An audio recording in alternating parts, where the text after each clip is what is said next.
네, 안녕하세요. 오마이뉴스 이경태입니다. 아, 이 기자님, 네, 오늘 안녕하세요. 박정호 기자가 아니어서 깜짝 놀라셨죠?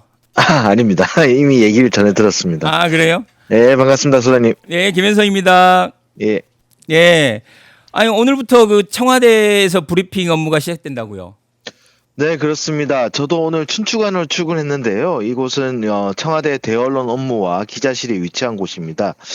이날부터 언론 브리핑 등이 여기서 진행되거든요. 확실히 용산시대가 막을 내렸다는 느낌이 듭니다. 약 3년 7개월 만이네요. 대통령실은 지난 9일부터 업무 시설을 순차적으로 이전해야 하는데요. 부속실 등 일부 비서관실을 제외하고는 대부분 청와대 이전 입주를 마쳤습니다. 그러니까 오늘부터 지금 출근을 하셨다는 거죠? 광화문 네, 그 청와대로. 그렇습니다. 아, 네, 그렇습니다. 혹시 그 과거에도 이게 청와대 출입을 하셨나요? 네, 제가 청와대를 출입한 적이 있었는데요. 예.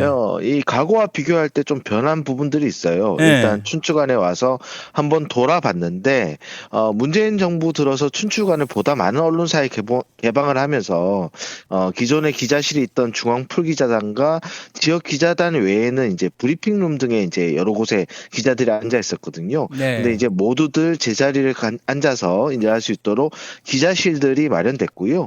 특히 업무 공간을 최대한 넓히기 위해서 기존에 있던 시설들을 철거한 경우도 보여요. 예를 들어서 중앙 풀기자단 기자실에는 원래 탕비실이 붙어 있었는데 그 공간이 사진 기자실로 변했고요.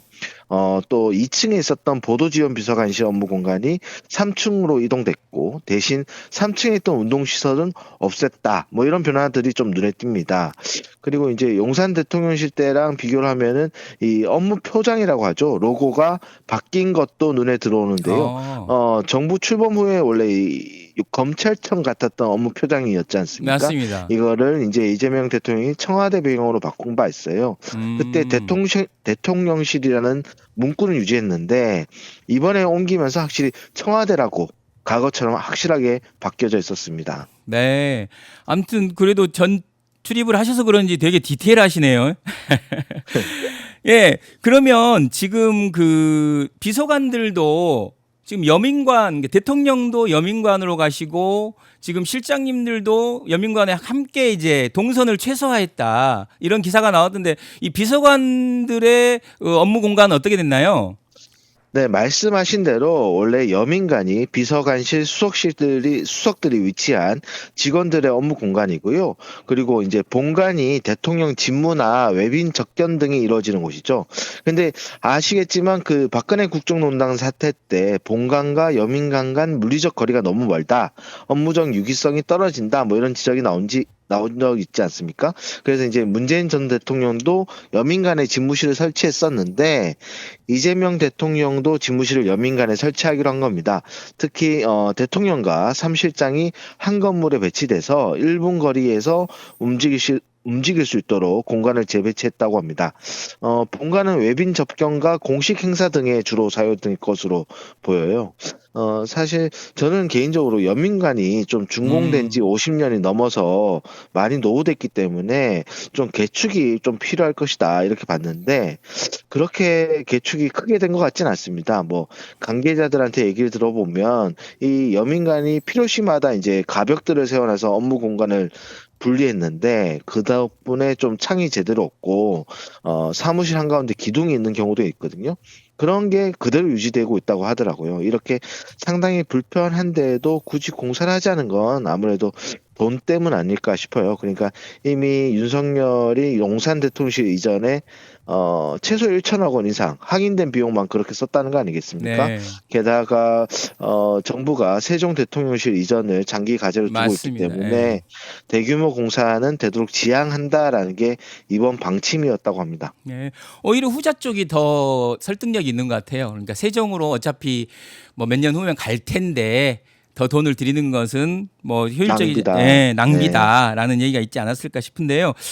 그 또 하나 제가 궁금한 건 그 지금 대통령이 이 여민관 공간에서 같이 있게 되면 지금보다 훨씬 더 조금 자주 만나고 서로 자주 소통을 하게 되는 거 아닌가요? 그럼요. 대통령이 그 전에 용산 대통령실에 있을 때도 수시로 이제 수석들을 그리고 비서관들을 보고를 받고자 부르고 했다고 합니다.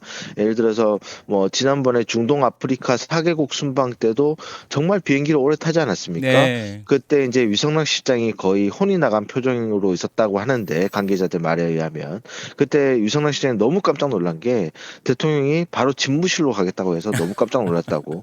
그러니까 원래는 본인도 집에 가서 좀 쉬려고 하셨는데 대통령이 맞습니다. 집무실 가는 맞습니다. 바람에 또 보고를 위해서는 또 가야 되니까 본인도. 그때 강훈식 실장 네. 그뭐막 급하게 달아가는 그 쇼츠가 상당히 인기가 있었어요.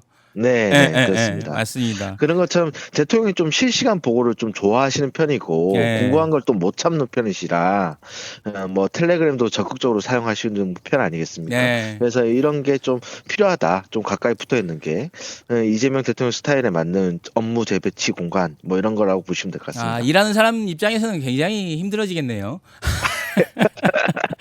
예. 모든 사람들이 그렇습니다. 예. 이 기자님 마지막으로 이번 네. 주 대통령 어떤 일들이 있나요? 지난주가 업무 보고로 좀 몰아치는 한 주였지 않습니까? 이번 주는 대신 주제가 좀 위로와 격려, 통합과 민생이라고 합니다. 그래서 아무래도 이번 주가 올해 실질적으로 마지막 주간인 점이 좀 고려됐다 이렇게 봐야 될 것 같습니다. 오늘 대통령은 대한노인회와 오찬 간담회를 하는데요. 행사 부제가 어르신이 걸어온 길, 우리가 이어갈 길이라고 합니다. 그러니까 뭐 대한민국이 이렇게 발전 성장한 데 대한 어르신들의 노고를 격려하고 향후 노인 정책에 대한 얘기를 나누는 자리가 되지 않을까 싶어요. 그리고 내일은 마지막 업무 보고도 이루어집니다. 부산으로 이전한 해양수산부입니다. 화요일이니까 오전에 국무회의를 하고요. 그리고 해수부와 해경의 업무 보고를 받는다고 합니다. 네, 아이고 이번 주도 뭐 굉장히 많은 일들이 있군요. 예, 아무튼 이 기자님 오늘 갑자기 날씨가 추워졌는데 건강 조심하시고 새로운 근무 환경에서 잘 적응할 수 있도록 하겠습니다. 예, 이상 오늘 뭐 청와대 소식 이 기자님 고맙습니다. 네, 감사합니다. 네.